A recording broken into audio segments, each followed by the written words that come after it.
안녕하세요. 진실을 탐색하는 서처 K입니다.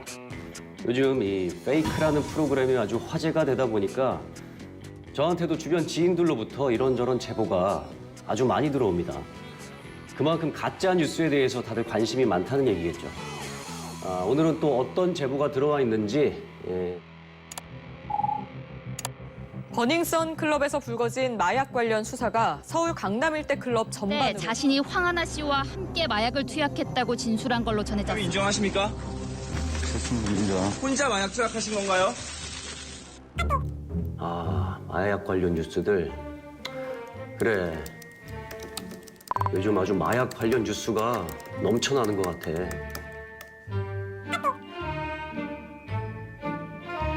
어? 에이, 설마 그런 뉴스가 있다고?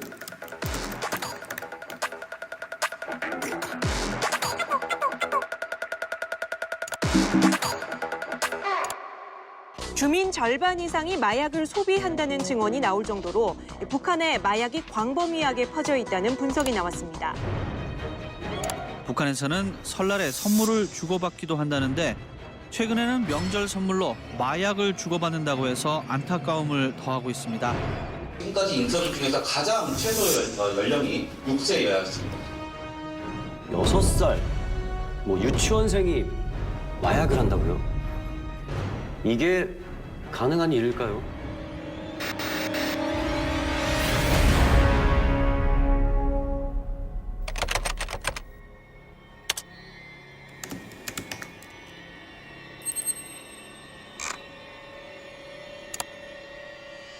네, 저도 되게 자주 먹었던 것 같아요. 왜냐면 아편 그런 게 전 별 다른 약이 별로 없었고 그게 좀 순하잖아요. 이렇게 재배를 따로 하니까. 그래서 그거를 집에다가 이렇게 두고 이렇게 조금씩 아플 때 먹었던 것 같아요.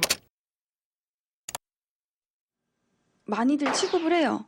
특히 아편은 대놓고 농사를 짓고 시골 가면은 집집마다 마당에 이제 아편을 몇 개씩 심어요.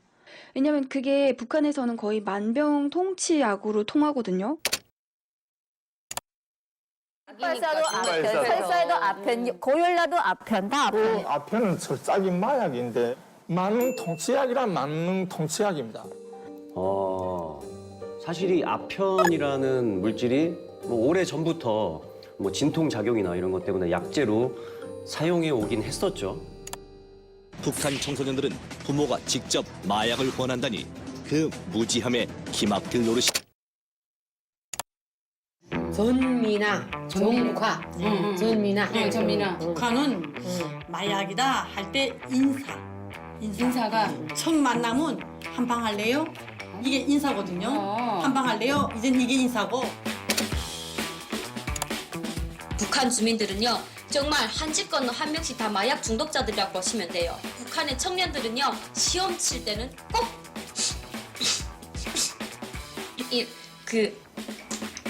정말 너무 리얼했나요? 자, 그렇게 한 컷씩 이렇게 해서 이렇게 마약을 쓰면서까지도 시험을 본다라고 하시더라고요. 대학생들이 시험 기간에 잠을 쫓기 위해서 필로폰을 이 삥두라는 걸 한 컷씩 한다. 대한민국 국민 여러분 안녕하십니까? 오늘 TV조선 뉴스쇼파는 충격적인 북한 소식으로 시작합니다. 북한에서 마약이 화폐 대용으로까지 사용되고 있다는 탈북자의 증언이 나왔습니다. 북한 김정은이 전시에 대비해 마약과 환각제를 비축해두라고 일선 부대에 지시한 것으로 확인됐습니다. 지폐가 제격이라고 말한다는군요. 이건 어떻게 된 겁니까? 그만큼 이제 김일성, 김정은 일가에 대한 충성심이 많이 약해졌다는 뜻이겠죠. 그래도 지폐에 말았으면 좀 더 맛이 있겠다는 그런 얘기가 주민들 사이에 퍼지면서. 심지어 북한의 고급 식당에선 후식으로 마약이 제공될 정도로 사회에 만연해 있다는 얘기도 나옵니다. 네, 사실 이 북한 관련 보도는 직접 가서 취재할 수 있는 게 아니기 때문에 이 이야기 자체가 어디서 나온 건지도 궁금해지는데요. 근데 이 북한 주민 30%가 마약을 소비한다는 이 기사의 출처는 어딜까요?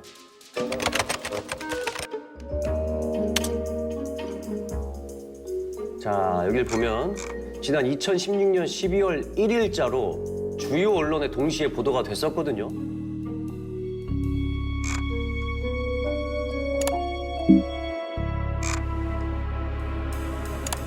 북한 주민들이 마약을 일상적으로 사용하고 있다는 조사 연구 결과가 발표됐습니다. 북한인권정보센터 산하 북한 마약류 감시기구는 최소 30% 이상의 북한 주민들이 보니까 북한인권정보센터라는 단체에서 보고서를 내고 그리고 토론회를 한 내용을 인용 보도한 거네요.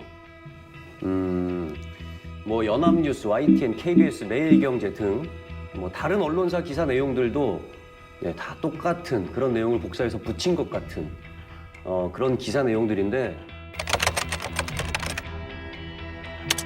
네, 여기 보고서가 나오네요. 북한 주민의 마약 소비 실태. 보고서 작성자는 이관영 북한인권정보센터 연구원이라고 돼 있고요.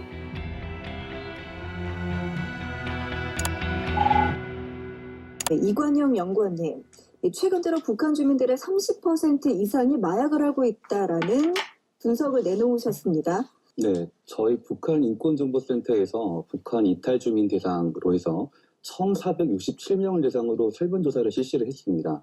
이 조사 결과로서 최소 30% 이상으로 저희가 추정을 하고 있는데요.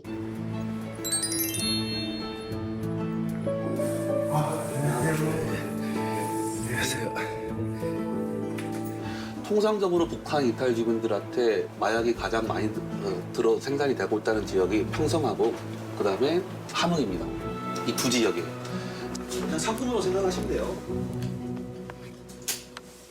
30%라고 하는 수치가 그러니까 뭐 한두 번 접한 거예요? 아니면 중독자 수준?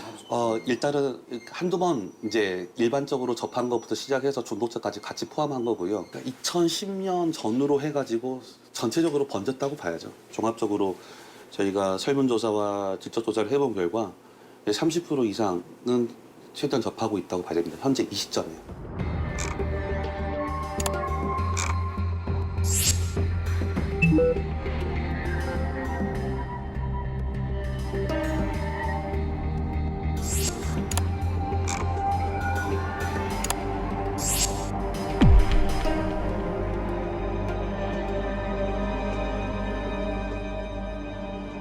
(2016년 10월) 기준으로 이렇게 보면 18분이 이렇게 나와 있는데 네.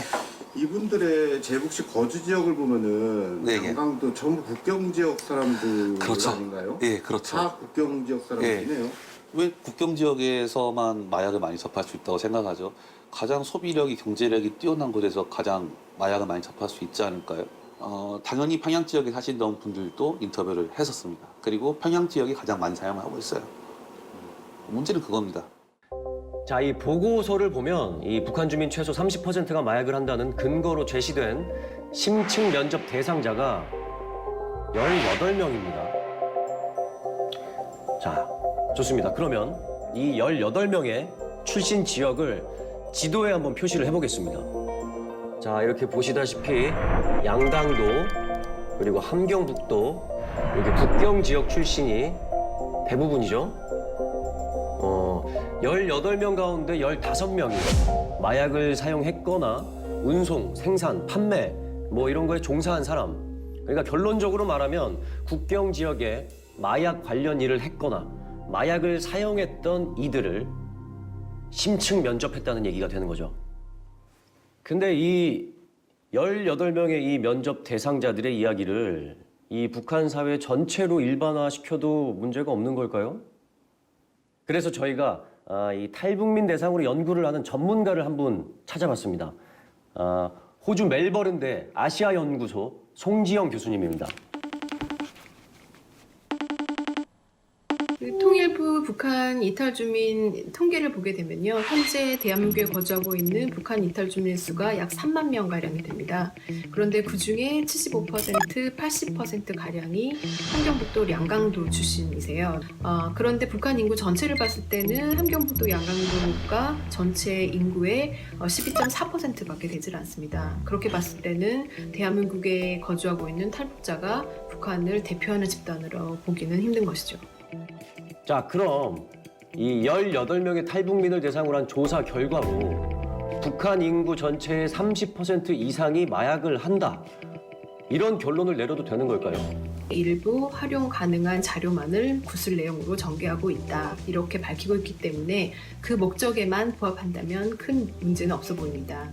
그런데 문제는 일부 또는 한 사람의 증언을 이용해서 마치 북한 주민 전체의 30%가 마약을 하고 있다. 이런 결과를 도출했다는 부분에 대해서는 조금 문제가 있어 보입니다.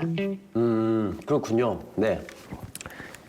그리고 또 이게 실제로 보고서 내용을 봐도 약간 당황스러운 그런 증언들이 있긴 해요. 자, 여기 보시면 유치원 아이가 할머니한테 나도 할래. 이제 평양은 100%다. 100% 다 마약을 한다는. 북한에서는 미물이 아닌 이상 마약은 다 하니까. 뭐 이런 진술 내용들이 있는데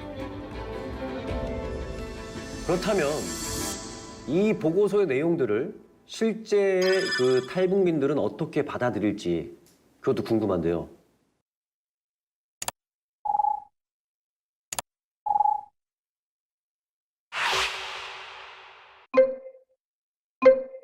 평양시 사례가 나와 있어요. 한번 좀 읽어보시겠어요? 여기 평양시.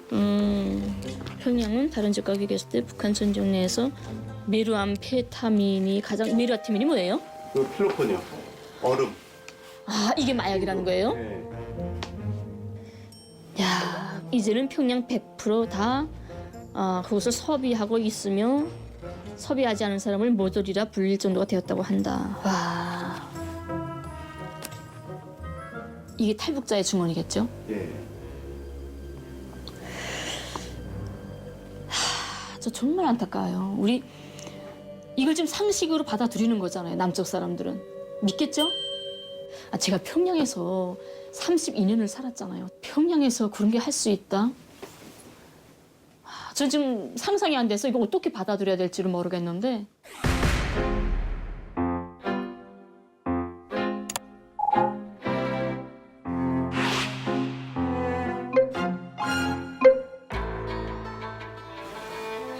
걸리면 뭐 처형을 당하죠. 무조건 무자비하게 처형을 해요.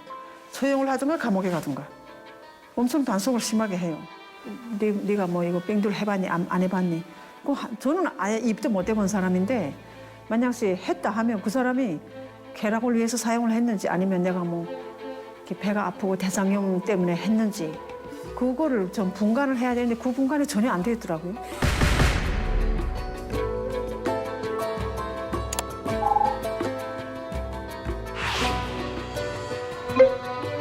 북한은 아시다시피 이제 어떤 이동의 자유, 거주 이전의 자유가 이제 허용되지 않기 때문에 물론 뭐 법상으로는 허용돼 있죠. 근데 그게 실제적으로는 허용되지 않기 때문에 거의 뭐 북한에서는 이렇게 수식어를 달기에는 좀 무리가 있고요.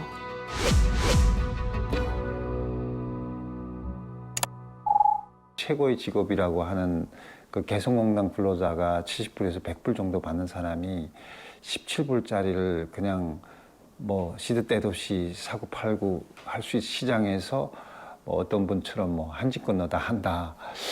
그렇게 주장하는 거는 조금 과장된, 그러니까 많이 과장된 그런 얘기고 뭐 30%다. 이게 뭐 아이들 빼고 너는 빼고 나면 거의 주민의 절반 이상이 한다는 건데 진짜 어떤 탈북민들 말마다 나 옆집 건너 한 사람씩 한다. 이런 사회면 이게 정상적으로 사회가 운영이 되겠습니까? 태풍 뭉치는 말도 안 되냐. 한 0.5%, 한 0.2% 정도는 심어. 30%, 그래. 다 죽어요. 마약, 올해는 다 죽었다. 내 친구들, 전점인 애들, 무역하는 애들 다 죽었어요. 이 신장 못 견뎌요. 신장 못 견뎌요. 뭐 사람이 되게 많아요. 그거 먹고 다 먹기 싫거든요. 음식은 먹기 싫어요.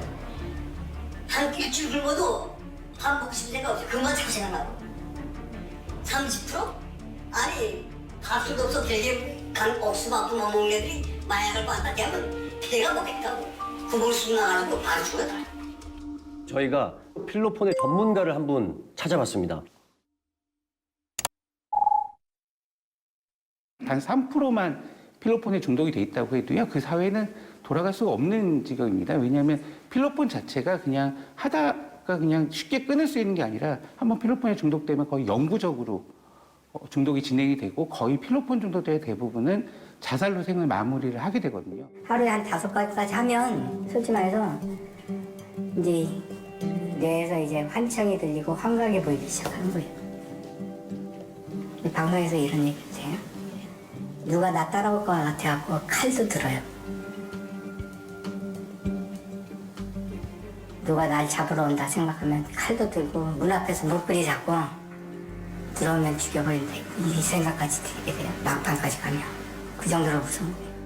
이 보고서를 작성한 이관영 씨는 저희 제작진에게 이 보고서의 결론이 교차 검증까지 다 됐다고 말했었거든요.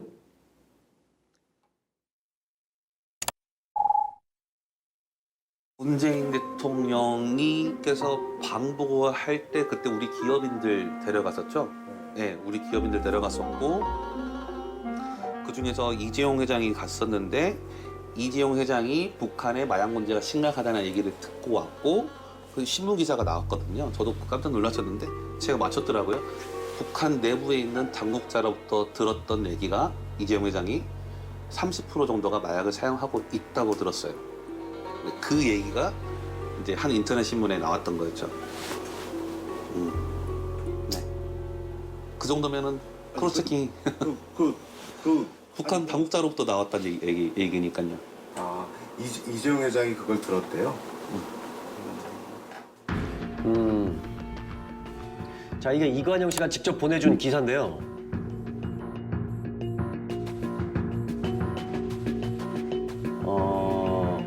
근데 이 기사만 봐서는 이 부회장이 이 북한 내부 당국자로부터 들었다는 내용은 없는 것 같은데 기사를 쓴 기자와 직접 통화를 한번 시도해 보겠습니다. 비즈니스 인사이더에 나와 있는 내용을 번역해서 인용한 것입니다. 이 부회장이 직접 그렇게 말한 건 아니었다는 거죠? 네네, 그렇습니다. 네, 기자님이 링크를 하나 보내주셨는데 열어보겠습니다. 이게 그 국세신문이 인용했다는 비즈니스 인사이더의 기사입니다. 여기서는 보시면 UPI 기사를 인용했다고 나오죠. UPI는 미국의 통신사고요. 근데 이거 기사 제목이 뭔가 많이 본 것 같은 느낌이 들죠. 자, 이 부분을 보면 이 외신 보도의 출처는 이관영, 이렇게 영어로 이관영 써 있죠. Researcher from Seoul-based Database Center for North Korea Human Rights. 네. 자, 그러니까 이관영 씨가 교차 검증의 증거로 보내준 그 국세 신문은 미국의 비즈니스 인사이더를, 그리고 이 비즈니스 인사이더는 미국의 통신사 UPI를 인용했고, 이 UPI의 기사의 출처는 이관영 씨가 쓴 그 북한 마약 실태 보고서였다는 얘기인 거죠.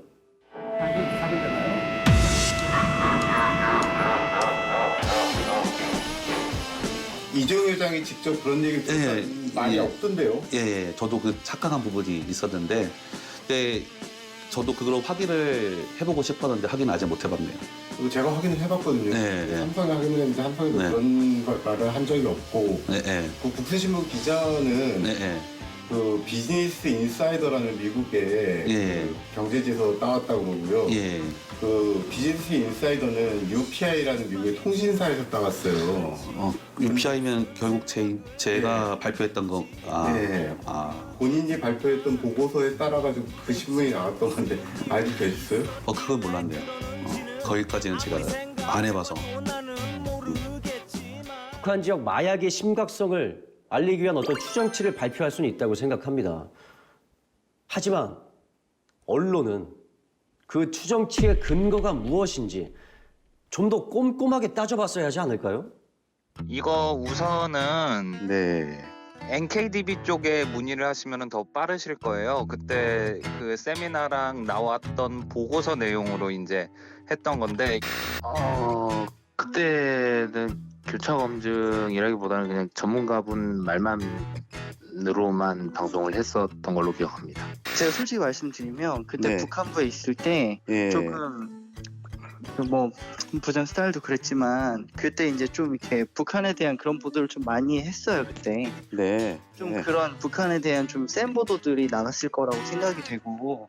북한은 취재가 어렵고 정확한 근거를 찾기 어려운데 막연한 추측이나 그런 걸 가지고 보도했다가 사실은 오보가 돼도 오보를 정정하지 않습니다. 왜냐하면 북한에 대해서 오보는 누구 정정 요청을 하지 않기 때문에 언론사 입장에서는 마음대로 오보를 써도 아무도 문제를 걸지도 않고 오보라고 지적하는 사람도 없고.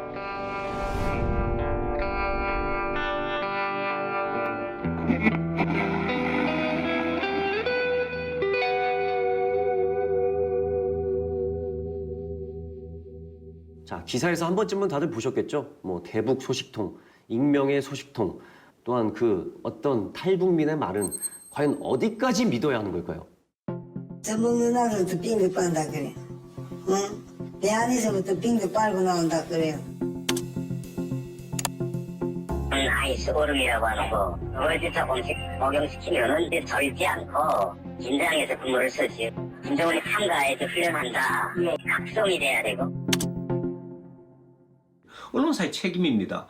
이 사람들이 자기가 들었던 이야기를 가지고 그것을 방송에 나와서 마치 탈북을 하면 북한의 모든 관련 정보를 갖고 있고 이 사람들의 말은 신뢰도 좋다고 믿음을 부여할지 말지는 바로 언론사가 판단해야 되는데, 탈북민들은 이제 개인의 자신의 경험을 가지고 이제 좀 다양하게 이 경험이 좀 이렇게 탈북 과정에서 오염되기도 하고 또 북한 사람들이 좋게 얘기하면 되게 순진해서 상대방에게 대답을 맞춰주는 경향도 있습니다. 상대방이 요구하는 그 정답을 찾아서 이렇게 맞추려고 하다 보면 좀 과잉될 수도 있고 또 확인될 길이 없기 때문에 그걸 누가 확인할 수 없기 때문에 우리를 왜 저래서? 빙두라고 하는 마약이에요. 저희가 빙두라는 거는 얘기를 많이 들었어요. 사실 이게 뉴스에서도 많이 보도가 됐거든요.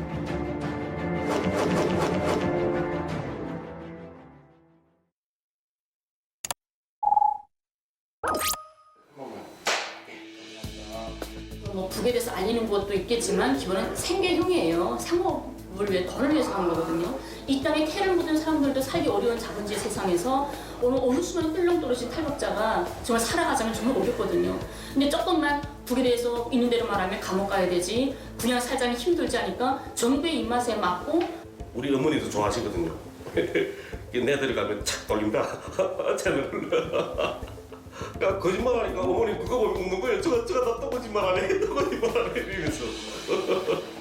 그렇죠. 그 잡히면 그냥 이렇게 수갑 채고 이런 게 아니고 여기다가 세 줄로 콱 꽂아가지고 이렇게 하고 그냥 이렇게 해요. 그걸 북한에서 이제 북한에 넘겨주겠지. 네, 그렇게. 그래서요?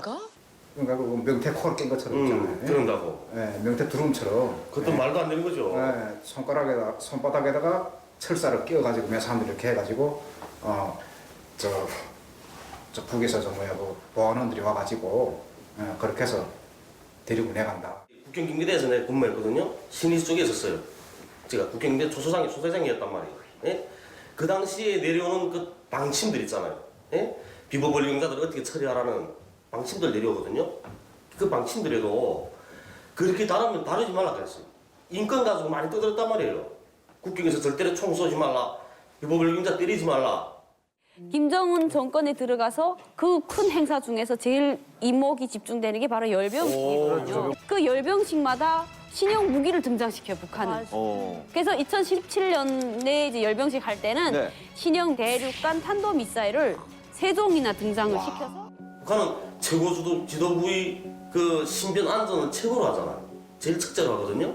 근데 이렇게 와보니까 어느 저 산골에 살던 애들도 저 양강도 해산에서 어느 그 백암 그 산골에 살던 애들도 삼수갑산에 살던 애들도 너무 잘 알아요. 최고 지도자의 근황에 대해서. 진실은 상관이 없어요. 어쨌든 이렇게 말했다는 게 중요한 것이지. 그렇지. 예? 걔들한테 진실은 중요하지 않은 거예요. 더 중요한 건 그런 여론으로 해서 많은 남쪽에 한 80%? 풀어서 정확한지 모르겠지만 그 많은 사람들이 그걸 믿고 있고 북을 정말 씹고 먹고 안 막았고 뭐 멍땅 사람들 세워놓고 기간적으로 쏴죽이는 그런 나라라고 믿고 있다는 게 이게 현실인 거죠. 이거 대본. 대본님 대나 주고 거기에 해서 다음번 헬스 나갈 때는 거기에 해서 여기에 기초해서 다음에 나와서 이야기하셔야 하면 그거 가져와가지고 인터넷에 두셔가지고 저도 공부를 해서 나가서 그거 말하는 거예요. 100% 거짓말이면 안 믿어요. 51%의 진실이 있어야 돼요. 몇 가지는 팩트해야 돼. 그 51%의 팩트에다 플러스 그야말로 마약성 49%를 섞어가지고 이거 버무려가지고 내놓으면은 51%가 팩트이기 때문에 아주 기초적인 거. 진짜 모양이네. 그럼 믿게 돼 있지. 이와 관련해 북한 사정에 정통한 대북 소식통은 익명의 한 소식통이 대북 소식통은 또 다른 익명의 소식통도 익명의 소식통 3명의 말을 인용해 대북 소식통이 전했습니다.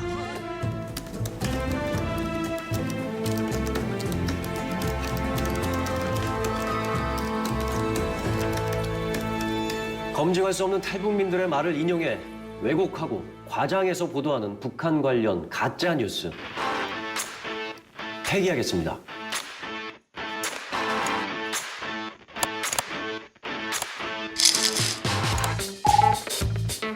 지금 상황에서 대안책이라고 한다면 탈북자 증언에 대한 의존도를 줄이고 남북 관계를 진전시켜서 북에 대한 접근성을 높이는 것이 대응책이라고 볼 수 있습니다. 그러면서 우리가 탈북자 증언을 대할 때 누가 누구에게 무엇을 어떻게 왜 묻는지 이런 것들을 계속 문제 제기를 해야 되는 것이고요. 그렇게 본다면 결과적으로 문제는 탈북자가 아니라 탈북자 증언을 대하는 우리 모두가 문제라고 볼 수 있습니다.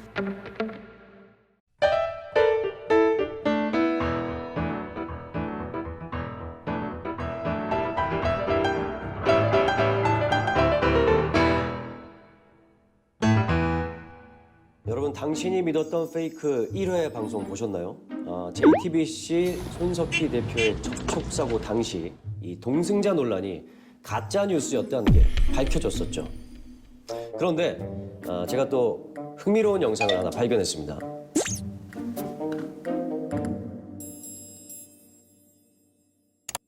지금 가장 중요한 게 밝혀야 될 게 동승자 그 여자가 누구냐 아니면 여자가 있었냐가 제일 핵심 아닙니까?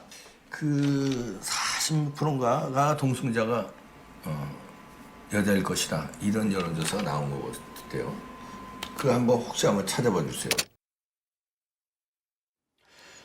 그런 여론조사가 있었다고 하는데 네, 찾아봐 달라고 하셨으니까 제가 한번 찾아볼게요.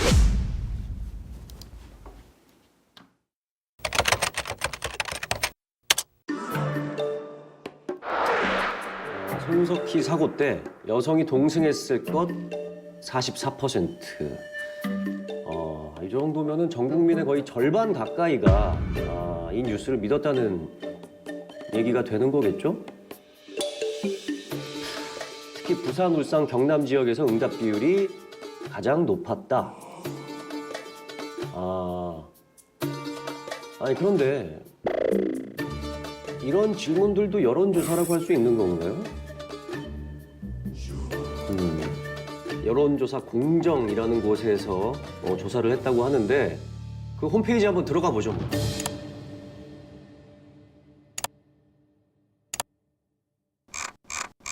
5.18 민주화 유공자 명단, 안희정 전 충남지사 성폭력 형량. 그리고 이런 여론조사도 있네요. 제주도민의 59.2%, 전국민의 47.7%, 제주도 입국 예멘인 난민이 아니다. 뭐 이런 여론조사 결과도 있고요.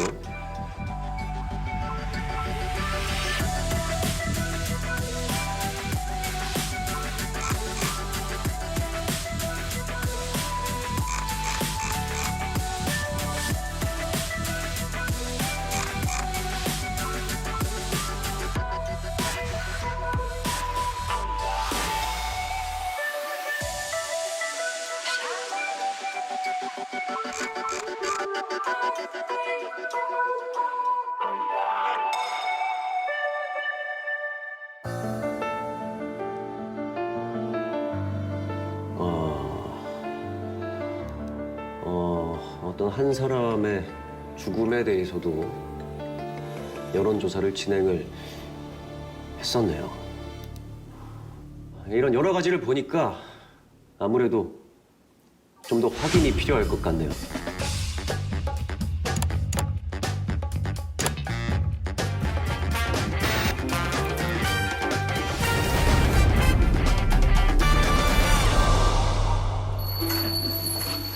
일단 이런 조사가 여론조사 업계에서는 어떤 반응을 보일지 궁금한데요. 이건 참 여론조사를 빙자한 이제 왜곡 보도 저희가 이렇게 하면 난리 나요. 말이 안 되는 거예요, 말이. 여론조사는 의견을 묻는 그런 영역인데 이런 사실관계의 문제를 여론조사에서 의견으로 질문화해서 하는 것은 흔히 있는 일은 아니라고 할 수 있습니다. 그러니까 이 설문 내용들은 이 의견과 사실의 영역을 교묘히 오가고 있다는 거죠. 이렇게 여론조사의 형식을 빙자해서 사람들이 모르던 가짜 뉴스도 퍼뜨릴 수 있다는 얘기가 되겠죠. 그렇다면 이 여러 가지 조사 결과들은 어떻게 인용되고 있을까요?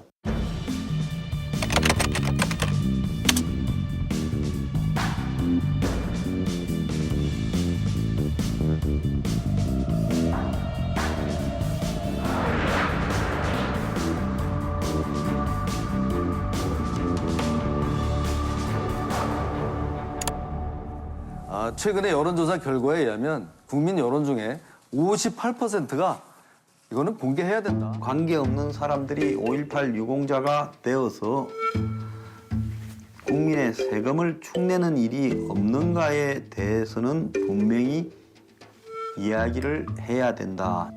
공개해야 된다라는 사람이 58.2, 비공개가 30.9.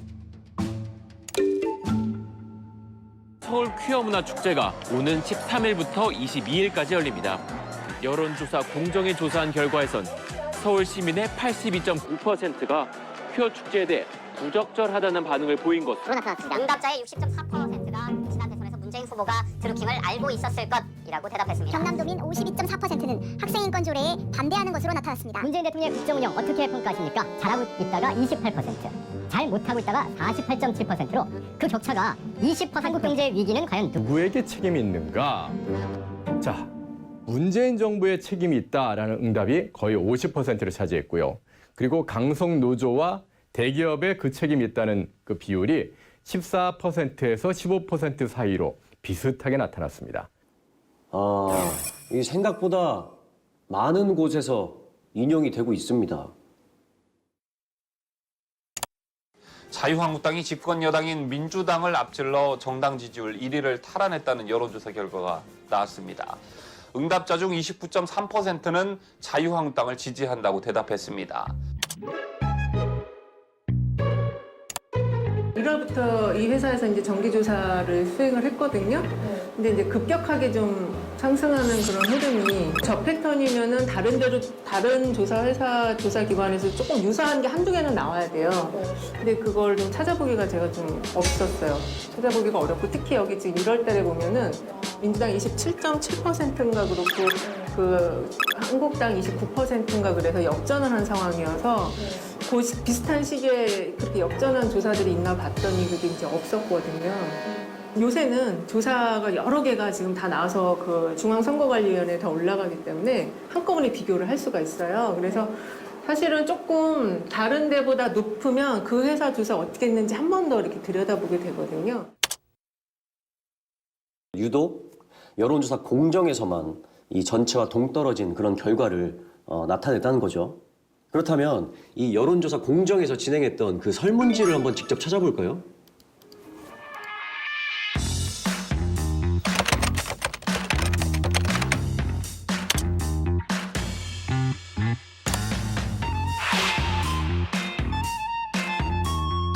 다운로드를 받아보겠습니다.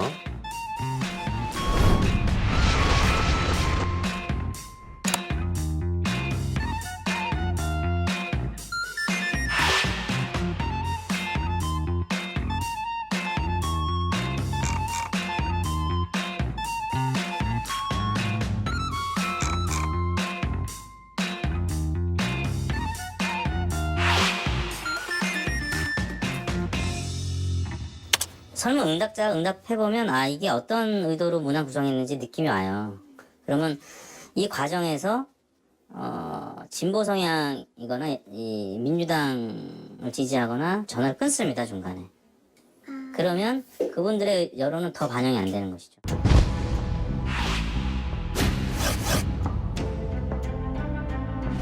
정부에 대한 공세 이제 소재로 좀 사용되는 이슈들이 설문들이 많이 앞부분에 포진이 되어 있는 상황이고, 그런 다음에 마지막에 대통령 국정 수행 평가 질문을 포함하고 있는데요. 부분의 이슈들이 응답에 부정적으로 더 이제 영향을 주는.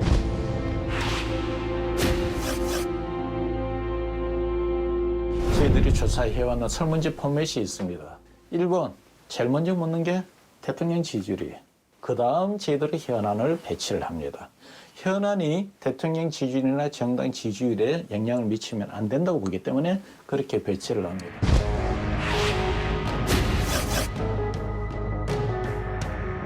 좀 교묘하게 특정 정당 또 특정 정당의 후보를 띄워주기 위해서 잘 계획된 그런 설문 구조라고 볼 수 있습니다.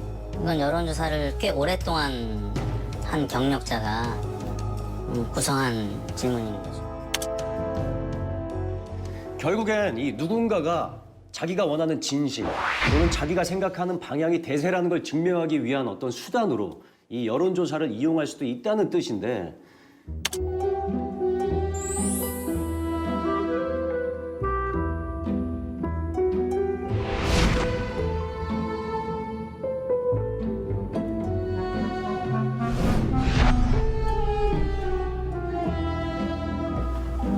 이럴수록 직접 찾아가서 확인을 해봐야겠죠.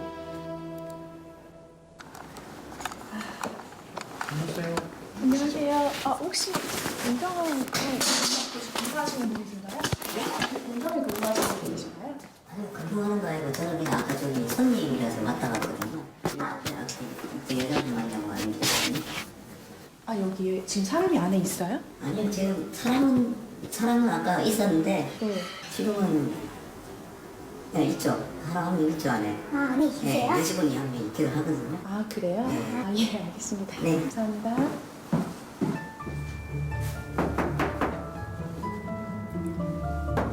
실례합니다. 안에 누구 계세요? 부스럭거리는 소리가 났거든요.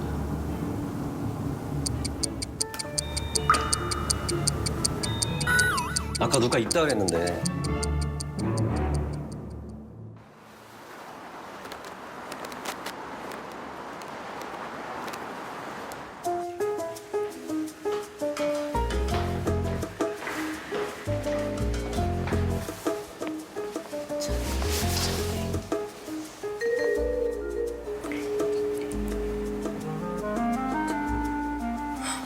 여기. 이거 명함. 여론조사 공정 명함이 아니고 에스더 폴리너 무브먼트 라는 명함이 꽂혀 있어요. 에스더? 에스더가 뭐죠?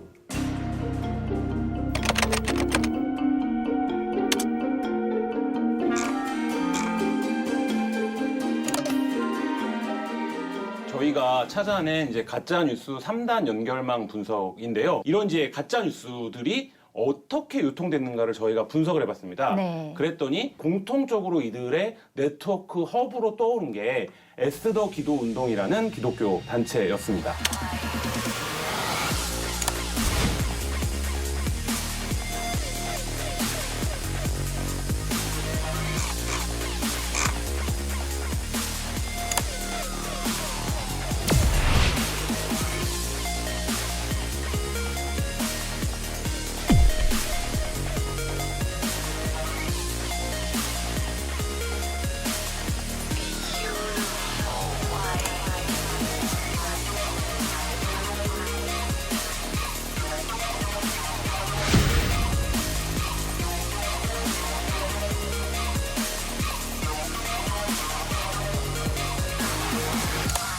동성결혼 합법화는 동성결혼 합법화로만 끝나지 않습니다. 동성결혼이 제일 먼저 합법화됐던 나라들의 경우를 보면 동물하고는 우리가 왜 성관계를 못 갖느냐. 급기야는 수관까지 합법화가 되고 말았습니다.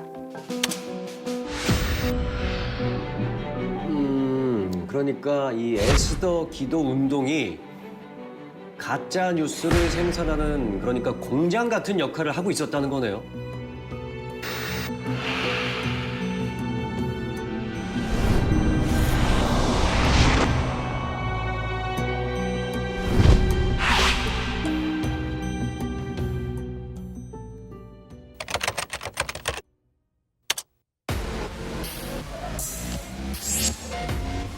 대표이사 박모 씨, 그리고 사내이사 정모 씨.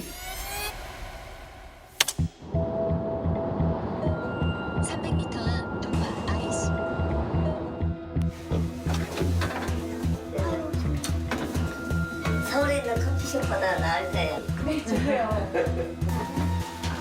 내가 그리 갈까? 여기 안에 보시면은 사진 동영상 뭐 이렇게 그 해에 했던 것들에 대한 사진들이 다 있거든요. 이분이 정상이었어요. 에스더는 NGO가 국제그룹협력기구라는 단체거든요. 거기에 또 이사세요, 정상 목사님. 밝은 인터넷을 쭉 맡아서 하셨고, 에스더 안에 있는 하나의 부서 정도라고 보시면 되는데, 어떤 인터넷에서 어떤 정제된 여론을 만들고 그 안에 컨텐츠를 만드는 걸 해가지고 그런 작업들을 막 하죠. 그거 알리고 대응하고 하는 그런 작업들을 밝은 인터넷이 특화돼서 하는 거예요. 예를 들면 어떤 이슈들이 있었을까요? 그때 우리 투표할 때, 선거할 때마다 박노현 사태, 문재인 대통령 당선 안 되게 활동하는 이때가 아마 대선 바로 임박해서 바로 전을 이었을 것 같은데 2012년이면 각자 블로그에 작성했어요. 리포트, 기도 카페에 이걸 다 하라고. 문재인 공약 고려 연방제 충격인 게 이 내용이 이제 그 고려 연방제가 북한을 인정하는 어떤 그런 통일 정책이다. 북한 쪽에서 미는 통일 정책이다. 뭐 그런 내용. 저희가 집회도 많이 했었거든요. 그러니까 집회는 기본이고 사이드로 하는 게 이거예요. 사람이 없는 유령 단체들을 많이 만들어놓고 수십 개 단체가 참석하는 것처럼 했지만 실상은 사람은 그 안에 없고 나 홀로 대표 이런 식이 많죠? 그런 자료도 많이 있을걸요? 저희들도 많이 신문에 나왔으니까. 우선 헬조선이다, 흑수저다 이런 잘못된 사관을 다 갖고 있습니다. 그런 것을 다 만들어낸 사람들이 바로 이 악한 종북 세력, 친북 세력들입니다. 정말 한탄을 금할 수가 없습니다. 여러분 다 같은 심정일 겁니다.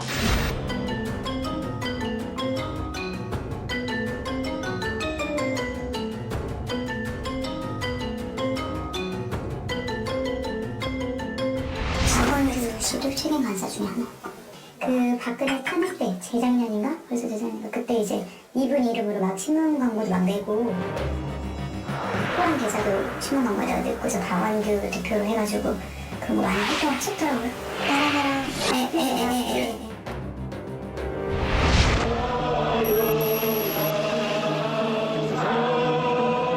아들을 갑자기 군대 보내고 싶은 생각이 사라지기 시작하는데 참 군대의 이 동성애 처벌 조항은 반드시 있어야 되겠다고 생각이 들고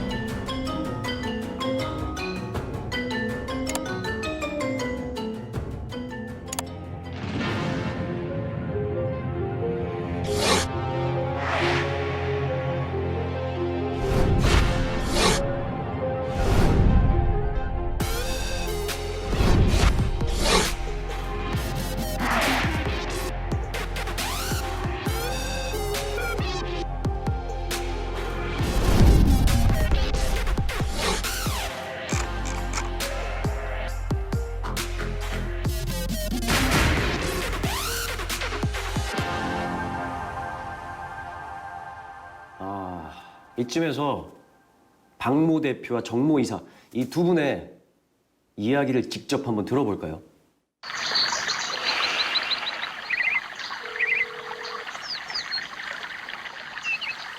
네, 여보세요? 박원규 대표님 맞으신가요? 무슨 말씀하시는 거죠? 박원규 대표님 아니신가요? 전화 잘못하신 것 같은데요? 아, 예, 죄송합니다. 이번으로 지금 전화를 한 건데 저분은 아까 그 집회에 있었던 그분 맞잖아요.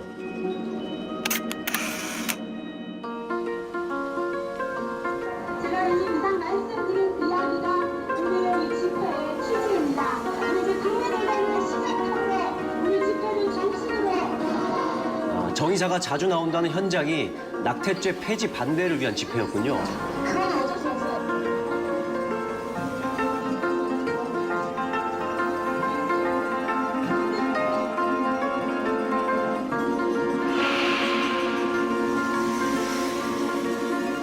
많은 시민들이 학부모들이 이 봉투에 낙태의 죄를 유지해야 된다는 서명지를 담아서 이렇게 보내셨습니다. 이게 바로 국민의 민심이 아니겠습니까?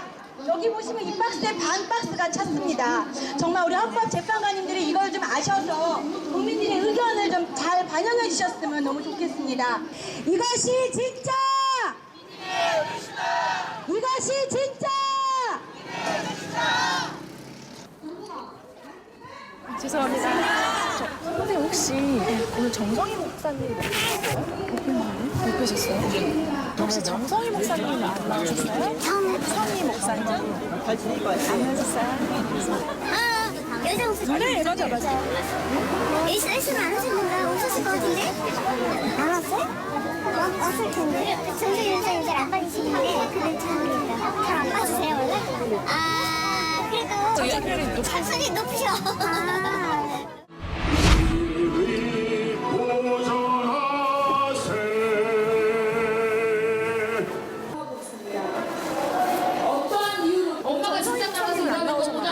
아까 여기 왔다가 또 누구랑 만나러 저쪽에 가셨어요. 여론조사 기관에 대해서 취재를 하고 있는데 그 여론조사 기관에 알고 계세요? 네, 지금 알죠. 어떤 내용인지. 어떻게 보면 기독교인들이 만든 그 여론기관이에요. 근데 이름은 뭐 알지만은. 제가 지금 여론조사 공장 취재하고 있는 건 어떻게 알고 계셨어요? 느낌으로 아까 제가 얘기했죠. 기독교인들이 많이 힘을 썼다. 그걸 만들 때 저도 작은 헌금을 했어요. 여론기관 자체 70몇 개가 다 지금 좌표를 이거 치우친 그 보도를 하거든요. 여성 목사님으로 나라 살리기 위해서 그런 용기를 내서 그런 기관을 만든 거거든요. 그건 좀 신뢰하고 보호를 해줘야 돼. 네, 그게 작게나마 우리 PD님이 대한민국을 위하는 거예요.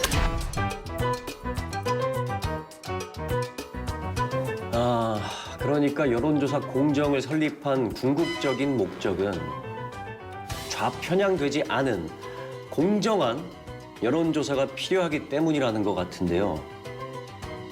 진실과 거짓, 어디에서 바라보느냐에 따라서 참 다르게 해석되어지고 다르게 비춰질 수 있는 문제인 것 같습니다. 결국 수용자인 우리의 현명한 판단이 반드시 필요한 시대인 것 같습니다.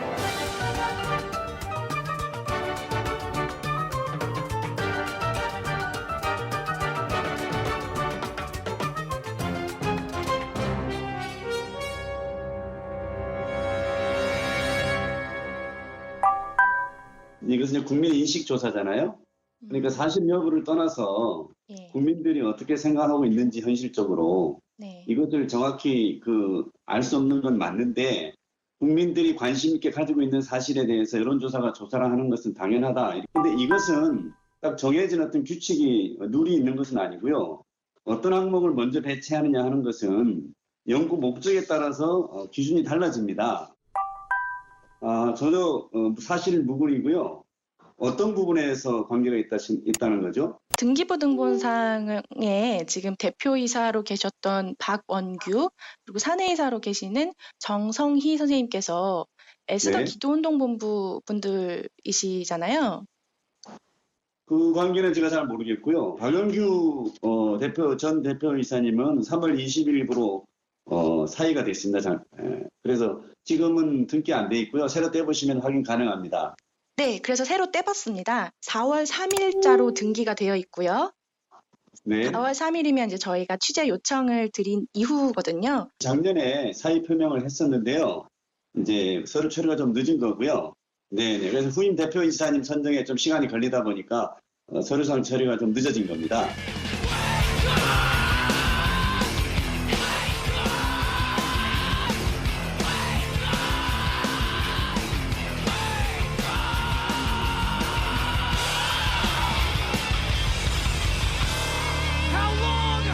Not long, 'cause what you reap is what you sow.